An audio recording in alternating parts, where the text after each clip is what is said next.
Ей, дай ми парите си, човече, или не отговарям какво ще се случи с теб. Ама аз нямам никакви пари.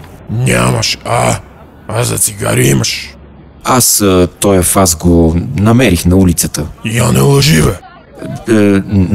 Не лъжа, аз съм диджей и музикант от България. С това трябваше да почнеш, човече. Ето, вземи. Ето ти шапката, продай и си купи нещо.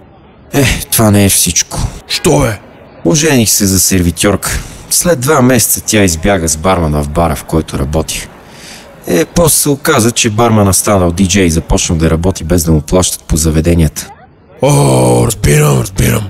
Ето, вземи това.